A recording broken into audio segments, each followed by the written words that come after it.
بسم اللہ الرحمن الرحیم نحمدہ ونصلی علی رسولہ الکریم۔ یہ باب زیارت مدینہ منورہ کے بارے میں ہے۔ ملا علی قاری رحمۃ اللہ علیہ نے، جو مشہور عالم، فقیہ، محدث حنفی ہیں، انہوں نے لکھا ہے کہ چند حضرات کے علاوہ جن کا خلاف کچھ معتبر نہیں، بالاتفاق تمام مسلمانوں کے نزدیک نبی کریم صلی اللہ علیہ وآلہ وسلم کی زیارت اہم ترین نیکیوں میں ہے اور افضل ترین عبادات میں ہے اور اعلیٰ درجات تک پہنچنے کے لیے کامیاب ذریعہ اور پر امید وسیلہ ہے۔ اس کا درجہ واجبات کے قریب ہے، بلکہ بعض علماء نے واجب بھی کہا ہے اس شخص کے لیے جس میں وہاں حاضری کی وسعت ہو۔ اس کا چھوڑنا بڑی غفلت اور بڑی جفا ہے۔ یقیناً نبی کریم صلی اللہ علیہ وسلم کما یحب ربنا ویرضا وبعدد ما یحب ویرضا کہ جتنے احسانات امت پر ہیں اور جو توقعات مرنے کے بعد آپ صلی اللہ علیہ وآلہ وسلم سے وابستہ ہیں، ان کے لحاظ سے وسعت اور طاقت کے بعد بھی حاضری نہ نصیب ہو بے حد محرومی ہے، اور معمولی آزار سے اس سعادت عظمیٰ سے محرومی انتہائی قساوت اور جفا ہے۔ اگرچہ بعض علماء نے بعض روایات کی بنا پر بجائے حضور اقدس صلی اللہ علیہ وسلم کی قبر مبارک کے مسجد کی زیارت کی نیت کو ضروری بتایا ہے، لیکن ائمہ اربعہ کے سب مذاہب اس پر متفق ہیں کہ حضور اقدس صلی اللہ علیہ وآلہ وسلم کی قبر مبارک کی زیارت کا ارادہ بھی مستحب ہے۔ مدینہ منورہ اور مسجد نبوی اور حضور اقدس صلی اللہ علیہ وآلہ وسلم کی زیارت کے حوالے سے متعدد احادیث نقل کی جاتی ہیں۔ حضرت ابن عمر رضی اللہ تعالی عنہ حضور اقدس صلی اللہ علیہ وسلم کا یہ ارشاد نقل کرتے ہیں کہ جس شخص نے میری قبر کی زیارت کی اس کے لیے میری شفاعت ضروری ہو گئی۔ حضور اقدس صلی اللہ علیہ وسلم کا یہ بھی ارشاد ہے کہ جو میری زیارت کو آئے اور اس کے سوا کوئی اور نیت اس کی نہ ہو تو مجھ پر حق ہو گیا کہ اس کی سفارش کروں۔ دنیا میں کون شخص ایسا ہوگا جس کو محشر کے ہولناک منظر میں حضور اقدس صلی اللہ علیہ وسلم کی شفاعت کی ضرورت نہ ہو، اور کتنا خوش قسمت ہے وہ شخص جس کے متعلق حضور صلی اللہ علیہ وسلم یہ فرما دیں کہ اس کی شفاعت میرے ذمے ضروری ہے۔ علامہ زرقانی رحمۃ اللہ علیہ شرح مواہب میں لکھتے ہیں کہ اس کے لیے خصوصی شفاعت مراد ہے، رفع درجات کی ہو یا اس ہولناک دن میں امن کی ہو یا جنت میں بغیر حساب داخلے کی یا عمومی سفارش کے علاوہ اس کے لیے خصوصیت سے شفاعت ہو۔ ابن حجر مکی رحمۃ اللہ علیہ شرح مناسک نووی میں تحریر فرماتے ہیں کہ حدیث میں جو یہ وارد ہوا ہے کہ جو شخص میرے پاس آئے اور میری زیارت کے علاوہ کوئی اور غرض اس کی نہ ہو تو مجھ پر اس کا حق ہو گیا کہ میں قیامت کے دن اس کی سفارش کروں۔ میری زیارت کے سوا کوئی اور غرض اس کی نہ ہو کا مطلب یہ ہے کہ کوئی ایسی غرض نہ ہو جو زیارت کے متعلق نہ ہو۔ لہذا مسجد نبوی صلی اللہ علیہ وسلم میں اعتکاف کی نیت یا عبادت کی کثرت یا صحابہ وغیرہ کی زیارت کی نیت اس کے منافی نہیں، بلکہ ہمارے علماء نے اس کی تصریح کی ہے کہ حضور اقدس صلی اللہ علیہ وسلم کی زیارت کے ساتھ مسجد نبوی صلی اللہ علیہ وسلم کی زیارت کی بھی نیت کر لے۔ حنفیہ میں سے صاحب در مختار نے بھی یہی لکھا ہے کہ قبر شریف کے ساتھ مسجد نبوی صلی اللہ علیہ وسلم کی زیارت کی نیت بھی کر لے، لیکن ابن حمام رحمۃ اللہ علیہ نے فقہائے حنفیہ میں سے لکھا ہے کہ اس حدیث کی بنا پر پہلی مرتبہ تو صرف قبر مبارک ہی کی نیت ہونا چاہیے، البتہ اگر مقدر یاوری کرے اور دوبارہ حاضری کی سعادت نصیب ہو تو مسجد اور قبر شریف دونوں کی نیت کرے۔ اور علامہ شامی رحمۃ اللہ علیہ نے ملا جامی رحمۃ اللہ علیہ سے نقل کیا ہے کہ انہوں نے ایک مرتبہ محض زیارت کی نیت سے سفر کیا، اس میں حج کو بھی شامل نہ کیا تاکہ محض زیارت ہی کی نیت ہو۔ محبت کی بات تو یہی ہے۔ حضور اقدس صلی اللہ علیہ وسلم کا ارشاد ہے کہ جس نے میری وفات کے بعد میری زیارت کی تو ایسا ہے گویا میری زندگی میں زیارت کی۔ مشکات شریف میں ارشاد نقل کیا گیا ہے کہ جس شخص نے حج کیا پھر میری قبر کی زیارت کی وہ مثل اس شخص کے ہے جس نے کہ میری زندگی میں زیارت کی ہو۔ اس کے مثل ہونے کا مطلب یہ نہیں کہ وہ صحابی ہو گیا، بلکہ مطلب یہ ہے کہ انبیاء کرام علیہم السلام اپنی قبروں میں زندہ ہوتے ہیں تو گویا یہ ایسا ہی ہے جیسا کہ زندگی میں کوئی شخص در دولت پر حاضر ہو اور مکان سے باہر ہی مل کر آئے۔ اس حدیث میں یہ فرمایا گیا کہ حج کے بعد میری زیارت کرے۔ اس میں علماء کا اختلاف ہے کہ مدینہ طیبہ کی حاضری پہلے ہونا چاہیے یا حج پہلے کرنا چاہیے۔ ابن حجر رحمۃ اللہ علیہ نے لکھا ہے کہ ہمارے اکثر مشائخ کی یہ رائے ہے کہ حج پہلے کرنا چاہیے، لیکن موجہ یہ معلوم ہوتا ہے کہ اگر وقت میں وسیع گنجائش ہو کہ حج سے پہلے زیارت اطمینان سے کر سکے اور پھر حج بھی اطمینان سے ہو سکے تو زیارت پہلے کر لے۔ ملا علی قاری رحمۃ اللہ علیہ نے لکھا ہے کہ اگر حج فرض ہے تب تو حج کو مقدم کرنا چاہیے بشرطے کہ مدینہ منورہ راستے میں نہ پڑتا ہو۔ اگر راستے میں پڑتا ہو تو پھر بغیر زیارت کے آگے بڑھنا قساوت ہے۔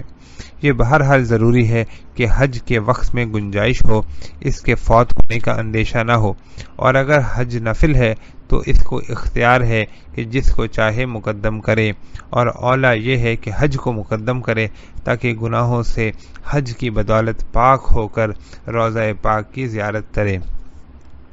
حضور اقدس صلی اللہ علیہ وسلم سے نقل کیا گیا ہے کہ جو شخص ارادہ کر کے میری زیارت کرے وہ قیامت میں میرے پڑوس میں ہوگا، اور جو شخص مدینے میں قیام کرے اور وہاں کی تنگی اور تکلیف پر صبر کرے میں اس کے لیے قیامت میں گواہ اور سفارشی ہوں گا، اور جو حرم مکہ مکرمہ یا حرم مدینہ میں مر جائے گا وہ قیامت میں امن والوں میں اٹھے گا۔ متعدد روایات میں یہ مضمون آیا ہے کہ جو شخص ارادہ کر کے میری زیارت کرے وہ قیامت میں میرا پڑوسی ہے۔ ارادہ کر کے کا مطلب یہ ہے کہ محض اسی ارادے سے آیا ہو، یہ نہ ہو کہ سفر تو کسی دنیاوی غرض سے تھا، راستہ چلتے چلتے زیارت بھی کر لی۔ حضور اقدس صلی اللہ علیہ وسلم کا ارشاد نقل کیا گیا ہے کہ جس شخص نے حج کیا اور میری زیارت نہ کی اس نے مجھ پر ظلم کیا۔ کتنی سخت وعید ہے، اور بالکل ظاہر ہے کہ حضور صلی اللہ علیہ وسلم کے جو احسانات امت پر ہیں ان کے لحاظ سے وسعت کے باوجود حاضر نہ ہونا سراسر ظلم و جفا ہے۔ محدثین حضرات نے اس حدیث پر کلام کر دیا، ورنہ اس کی وجہ سے زیارت واجب ہی ہوتی۔ علامہ قسطلانی رحمۃ اللہ علیہ نے مواہب لدنیہ میں لکھتے ہیں کہ جس شخص نے باوجود وسعت کے زیارت نہ کی اس نے یقیناً جفا کی۔ حضرت انس رضی اللہ تعالیٰ عنہ فرماتے ہیں کہ جب حضور صلی اللہ علیہ وسلم ہجرت کر کے مکہ سے تشریف لے گئے تو وہاں کی ہر چیز پر اندھیرا چھا گیا، اور جب مدینہ منورہ پہنچے تو وہاں کی ہر چیز روشن ہو گئی۔ حضور صلی اللہ علیہ وسلم نے فرمایا کہ مدینے میں میرا گھر ہے اور اسی میں میری قبر ہوگی، اور ہر مسلمان پر حق ہے کہ اس کی زیارت کرے۔ یقیناً ہر مسلمان پر حق ہے کہ اس پاک جگہ کی زیارت کرے، اور کس قدر خوش نصیب ہیں وہ مسلمان جن کو وہاں کا قیام نصیب ہے کہ ہر وقت یہ سعادت ان کو میسر ہوتی ہے، اور اس حق کی ادائیگی ان کو ہر وقت میسر ہے۔ حضور اقدس صلی اللہ علیہ وسلم کا مبارک ارشاد ہے کہ جو شخص مدینہ منورہ میں آ کر میری زیارت ثواب کی نیت سے کرے، یعنی کوئی اور غرض نہ ہو، وہ میرے پڑوس میں ہوگا اور میں قیامت کے دن اس کا سفارشی ہوں گا۔ یہ مضمون پہلی احادیث میں بھی گزر چکا ہے۔ اس حدیث میں بعض علماء نے جوار کو جیم کے پیش سے بتایا ہے۔ اس صورت میں ترجمہ یہ ہوگا کہ جو شخص میرے عہد اور میری پناہ میں ہوگا، اس حول کے دن کوئی شخص حضور صلی اللہ علیہ وسلم کی پناہ میں آ جائے، اس سے بڑھ کر کیا دولت ہو سکتی ہے۔ حضور اقدس صلی اللہ علیہ وسلم کا ارشاد نقل کیا گیا ہے کہ جو شخص حج کے لیے مکہ جائے پھر میرا قصد کر کے میری مسجد میں آئے، اس کے لیے 2 مقبول حج لکھے جاتے ہیں۔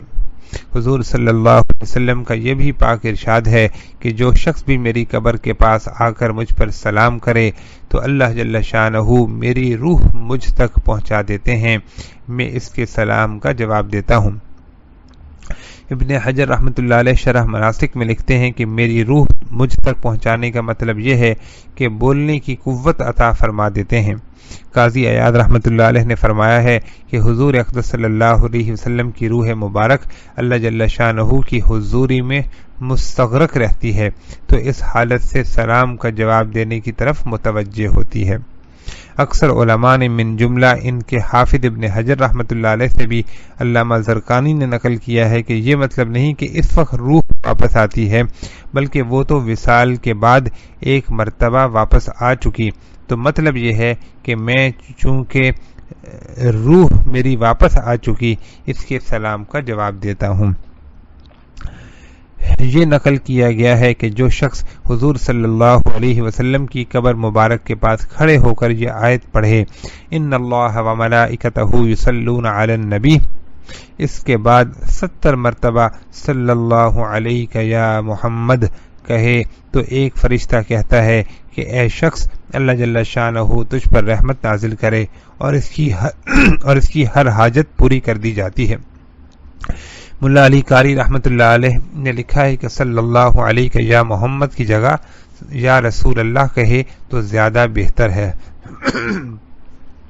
علامہ قسطلانی رحمۃ اللہ علیہ نے شیخ زین الدین مراغی رحمۃ اللہ علیہ سے بھی یہی نقل کیا ہے کہ یا رسول اللہ کہنا اولا ہے۔ علامہ زرقانی نے شرح مواہب میں لکھتے ہیں یہ اس وجہ سے کہ حضور اقدس صلی اللہ علیہ وسلم کا نام لے کر پکارنے کی ممانعت ہے،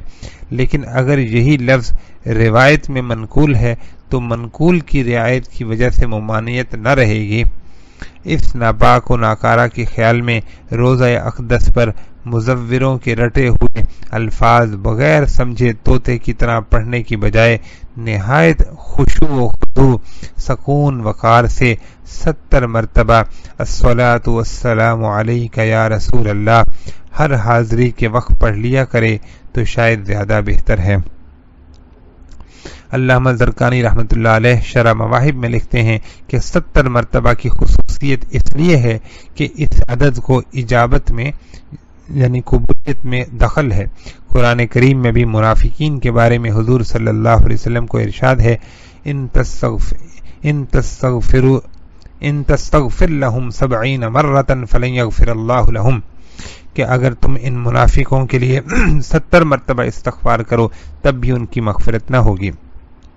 حضور اقدس صلی اللہ علیہ وسلم کا پاک ارشاد ہے کہ جو شخص میری قبر کے پاس کھڑا ہو کر مجھ پر درود پڑھتا ہے میں اس کو خود سنتا ہوں، اور جو کسی اور جگہ درود پڑھتا ہے تو اس کی دنیا اور آخرت کی ضرورتیں پوری کی جاتی ہیں، اور میں قیامت کے دن اس کا گواہ اور اس کا سفارشی ہوں گا۔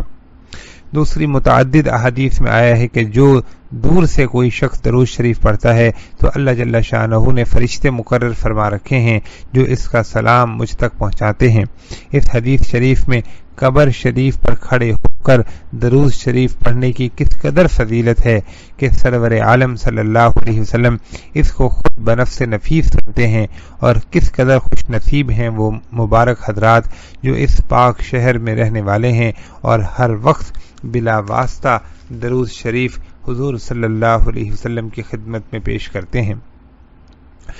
سلیمان بن سحیم رحمۃ اللہ علیہ کہتے ہیں کہ مجھے حضور اقدس صلی اللہ علیہ وسلم کی خواب میں زیارت ہوئی۔ میں نے حضور صلی اللہ علیہ وسلم سے دریافت کیا کہ یا رسول اللہ صلی اللہ علیہ وسلم، یہ جو لوگ حاضر خدمت ہو کر سلام کرتے ہیں آپ کو ان کا علم ہوتا ہے؟ حضور صلی اللہ علیہ وسلم نے فرمایا کہ ہاں ہوتا ہے، اور میں ان کے سلام کا جواب دیتا ہوں۔